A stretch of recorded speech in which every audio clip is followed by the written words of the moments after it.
Morenyo kwa Ramogi kama na nyakum ketera Ramogi TV ka endi odi chenro maro imore chakore sani wantiere gi Belinda Phillips nyargema kala kaka jaloko marwa to wagod touch dala mar Addis Ababa piny Ethiopia neno ka langwa ne kanyo Olive Barrows ni kona kanyo dhi nyiswa gik mabedo ka dhi mbele Setho Lale bede nitiere to gi Stephen Leto mane langwa mantiere Addis Ababa kama ibiro goyo ombulu mar jakom mar AUC kama Raila Amolo Odinga lambe nitiere ni mondene mokao komno ten gi jomoko ariyo kendo mapiem kode wabro dhi kanyo mondo wago mbaka gi jowa mantiere piny mar Addis Ababa Ethiopia mondo inyini weche dhinade kanyo nikech ombulu tigoyo ngeso bang' mane buch jopiny kendo wabro go mbaka gi gwendwa modhi Honorable Joyce Bensouda Osogo en jaod bura ma Homa Bay en achiel kuom jood bura manowach ni tiyo maber mokalo gi jinondro mar Infotrack kendo wabro penjo ni od bura kawuono ne nitiere ywaruok e kindgi ni ng'ano manie kweth mar jomathoth e od bura. Speaker no ng'ado ni Kenya Kwanza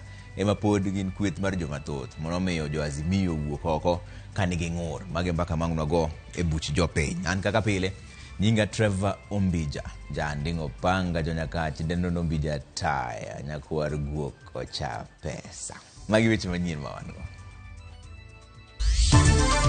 I hold that there is sufficient evidence to support the charge of unlawful. I therefore fight the command directed guilty as charged. Manen Governor ma Kiambu Ferdinand Waititu baba yao kinyi biro twe tok doho yude kod ketho mar mibadhi mar siling milion 580 e kinde manene apisi. Arising from the foregoing, the Kenya Kwanza coalition is the majority party. As Azimio, we very respectfully disagree. One ropodo kwako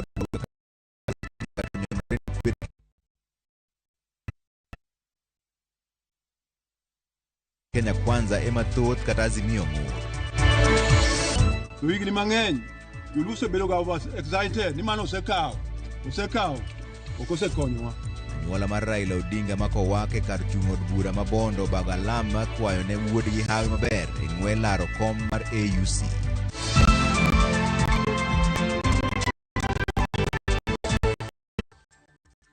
Ero kama weche manyien Doma Milimani oyudo gavana machon ma Kiambu Ferdinand Waititu kaachiel kod jotij mamoko machon mag kaunti kod ketho mbadhi mar chiwo rak mar loso kambi wuon milion 500. Jang'ad bura Thomas Nzioka kane loso kinde ng'eto mar burano owacho ni Waititu kod joma moko ne otiyo kod sema mabeyo e yore mar loso apaya.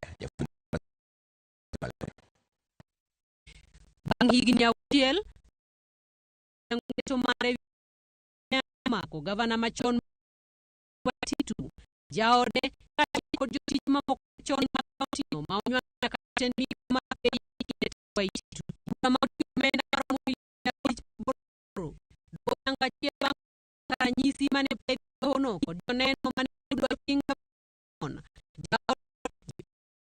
machon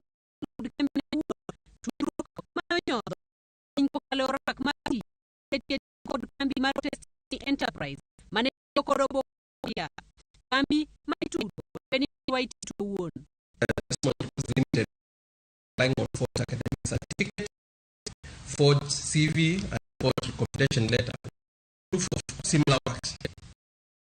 The attachment to this document by company qualified personnel and work experience to undertake such projects.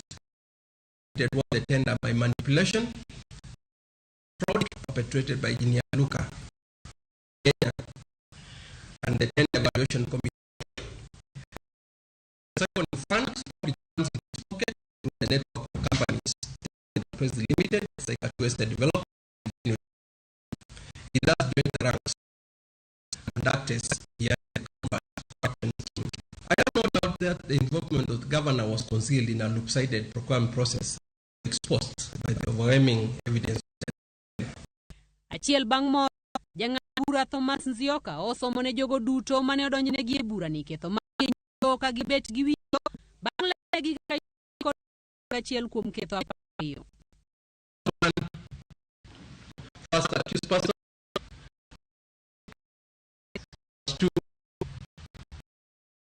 and two estate developers, this person guilty. Count 3, person and Seka 2, Estate Developers Limited guilty, count 4, first person and second and Benvenio Delta Hotel guilty. Okinde mag piny owacho mane omako bura makamano kaachiel kod okinde mag duol mibadhi pacho ka EACC ne okondo mi Waititu kod jowete kum mager kendo Waititu ng'adnegi bura ofis moro amora mar sirikal par mabiro for both trial and imprisonment. All the accused persons declaring for 64 over SCA, which disqualifies any person convicted of a corruption or economic offense from being elected or appointed as a public officer for any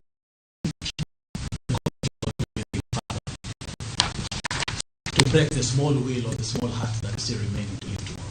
Give them that chance to rise up again. Bang' winjo kwayo mar okinde mag Waititu kaachiel kod okinde mane bura makamano, dono oyango kendo kendo singo mar chieng' mar odiochieng' mar kiny sang' machon makiang' Ferdinand Waititu kum mar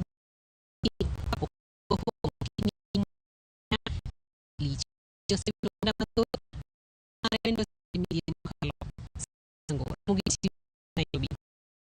Spika mar od bura Moses Wetangula oyango Kenya Kwanza kuom thuolo mar ariyo kaka kweth mathoth e od bura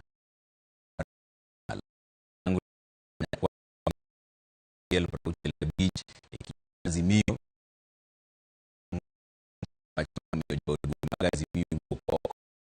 kendo singo mar dhi mar kwedo wachno kaka jofwambo mar siasa Chris Owino leronwa mito makamano nenore kaka tem osiepe manyien e kind Azimio mar Kenya Kwanza.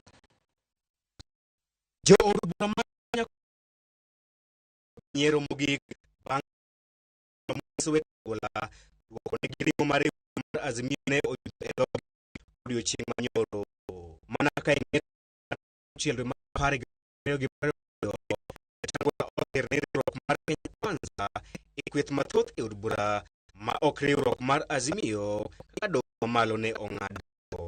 Azimio la Umoja One Kenya Coalition Party consists of 154 members, adding the of the Orange Movement, Jubilee Party, Hyper Democratic Movement, Kenya African National Union, Democratic Alliance Party of Kenya, the Kenya Party, the Party of Independent Alliance, and Democratic Growth. The Kenya Alliance consists of 5 members, completing the membership of the United Democratic Alliance, the National Congress, the National Party of Kenya, the Orange Party, Democratic Party, and the Chama National.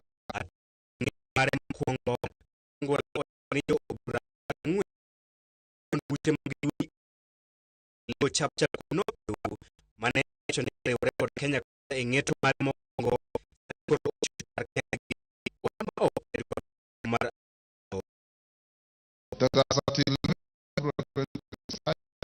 the Pamoja African Alliance Party, Maendeleo Chapter MCP, Democratic Movement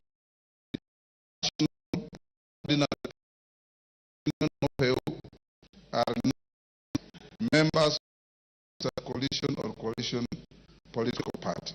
When a strong on your mother's fire, you tell your mother to remove her. That philosophy acted when my mother in the my mother. If on your you point at the eyes. You point at the eyes of Gamata. So, Mr. Speaker, I want to say that today,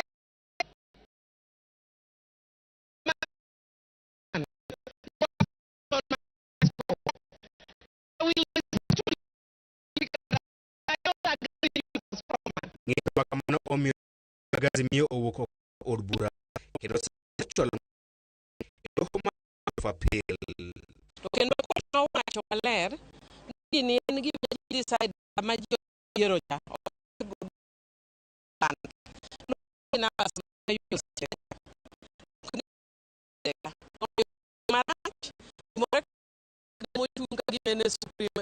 Court of Appeal. The Court of Majesty obey.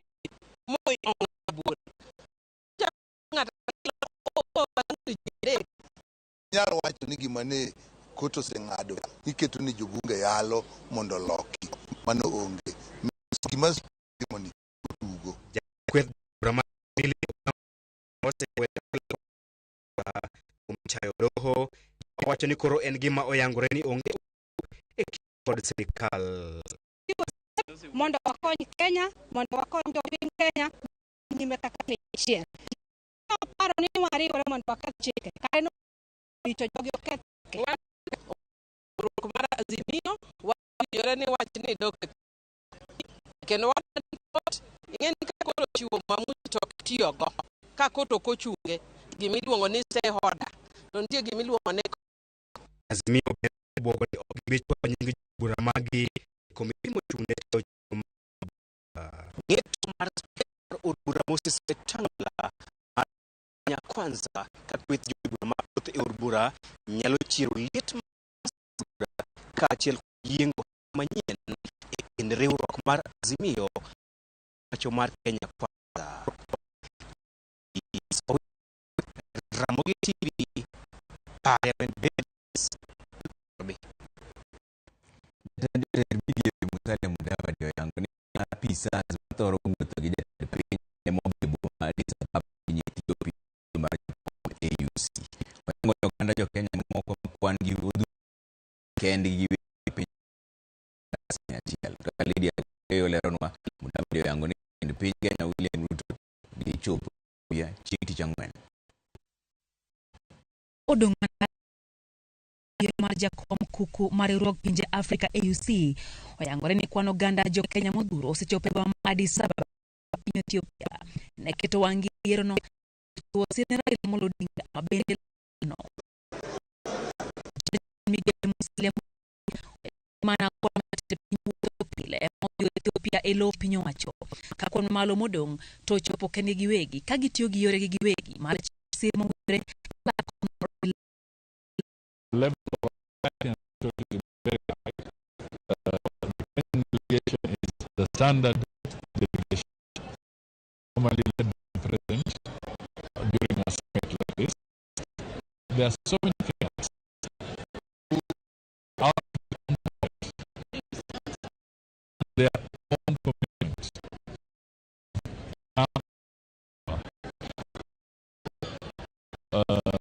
Solid